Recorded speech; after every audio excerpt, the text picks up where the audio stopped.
name of Allah, the most gracious, the most merciful. جی class آج بھی ہم مزید دو بایولوجیز کو ڈسکس کرنے جا رہے ہیں. جس طرح میں دو بایولوجیز کو لے کر چل رہا ہوں تو آپ لوگوں نے ان بایولوجیز کو ساتھ ساتھ یاد کرنا شروع کر دینا ہے اور ان کا اسائنمنٹ بھی آپ ساتھ ساتھ بناتے جائیں, کیونکہ جس دن سارے بایولوجیز کمپلیٹ ہو جائیں گے اس کے نیکسٹ ڈے آپ تمام بچوں نے اسائنمنٹ جمع کروانا ہوگا ان مسلم بایولوجسٹ کا یا مسلم سائنٹسٹ کا. تو آج ہمارے پاس ہے سب سے پہلے ابن الہیثم. الہیثم کو ہم لوگ فزکس میں بھی پڑھیں گے, صحیح ہے, یہ آپ نے پڑھ لیا ہوگا.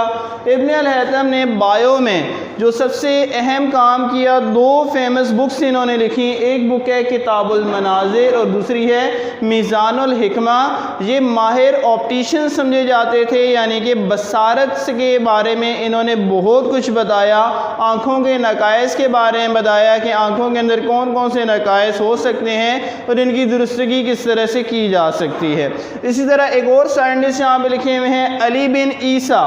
یہ بھی اپنے دور کے بہت مایہ ناز آپٹیشن سمجھے جاتے ہیں, یعنی کہ ان کو اسپیشلسٹ آف آئی سمجھا جاتا ہے, آنکھ کا ماہر ڈاکٹر کہہ لیں آپ, یہ سرجن کہہ دیں, ان کو سمجھا جاتا تھا.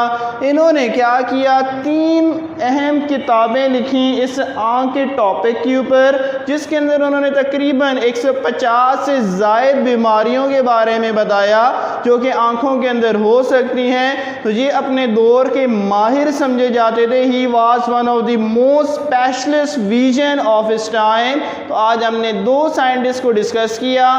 انشاءاللہ نیکسٹ لیکچر میں دوبارہ آپ لوگوں سے ملاقات ہوگی.